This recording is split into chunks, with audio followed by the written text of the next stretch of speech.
ever wonder what Matthew Lillard's been up to lately?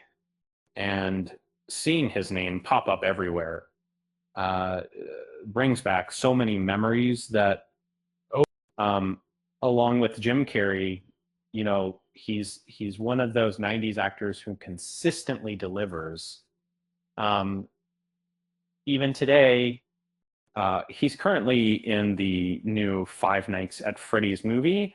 And while opinions are mixed, one thing's for sure: people love Matthew Lillard. From Screen to Scooby Doo, and even The Descendants, he always adds a spark to any film he's in. And um, but while most remember Screen as his standout role from the '90s, or maybe even She's All That, I'm here to champion a hidden gem, 1998's SLC Punk. It's a film that deserves more recognition and showcases Lillard at his absolute finest. Um, Now, SLC Punk isn't about the present day. It's a look back at the 1980s through the eyes of Stevo, played by Lillard, and Stevo is a self-proclaimed punk, um, living in the most unlikely of places, deeply conservative Salt Lake City, Utah.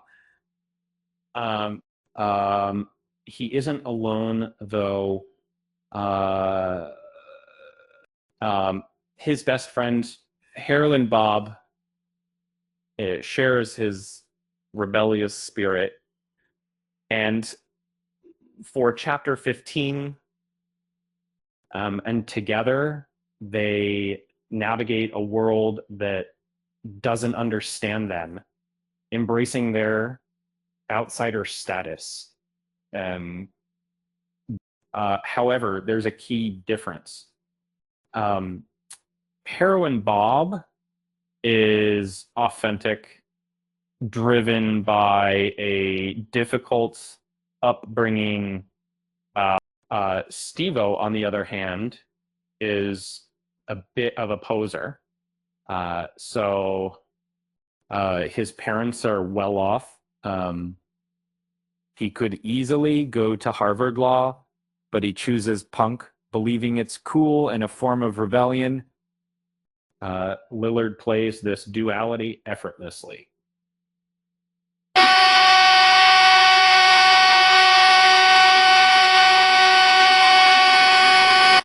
Um, he embodies Stevo's internal conflict, the disconnect between his image and his reality. What You sense Stevo doesn't fully realize that he's performing punk rather than living it. He believes he is punk, but his actions often contradict that. C is C, and a C is C. For example, he casually dates Sarah, believing in an open relationship, but flies into a rage when he discovers she's with someone else, completely undermining his nonconformist ideals. It's a nuanced performance. It with a clear arc. Stevo begins as a carefree rebel, questions his motivations, and ultimately realizes he's been searching for identity all along. This is likely why Lillard didn't return for the sequel. Punk's Dead, a film nobody really asked for, but at least Heroin Bob made a return of sorts. SLC Punk is a funny movie when it wants to be similar to this, and that means much of the humor comes from Stevo mocking those he deems squares, particularly his former hippie turned yuppie parents. He doesn't fit in, so he riffs on those who do. Heroin Bob is also amusing with his mohawk and kind heart. But beneath the comedy lies a surprising depth. Steve-O genuinely believes he's living the punk lifestyle, and this earnestness creates a sense of unease. Um, and you feel he's headed down a dangerous path, oblivious to the consequences. And Lillard's performance has a distinct beginning, middle, and end, well descending. He transforms from a carefree rebel to a questioning individual, ultimately understanding he's been searching for himself all along. One of my grade school friends introduced me to this film, and he was deeply into punk metal. Even now, you know, He still goes to concerts, but his own sense of being punk has faded with adulthood. he understood that Lillard's character was a poser, but still appreciated the energy and spirit of the subculture. It's interesting because Lillard captures that desire to be something you're not, even if you have to force it. I went through a similar phase with rap music, trying to be part of a culture I didn't fully understand, and Lillard makes that feeling authentic, as many who claim to be punk don't have a genuine reason to rebel, which, you know, whatever happens, save. It's often just a fear of growing up.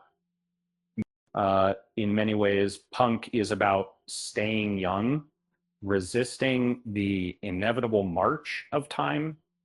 Lillard embodies that yearning with his performance. Now, let's talk about the ending. It's one of the saddest movie deaths I've ever seen. Heroin Bob, whose real name was Bob Williams, didn't actually do heroin. He was terrified of needles and lived a straight edge lifestyle, avoiding all drugs and alcohol. However, he unknowingly mixes Percodon and alcohol while suffering a headache, leading to his tragic demise.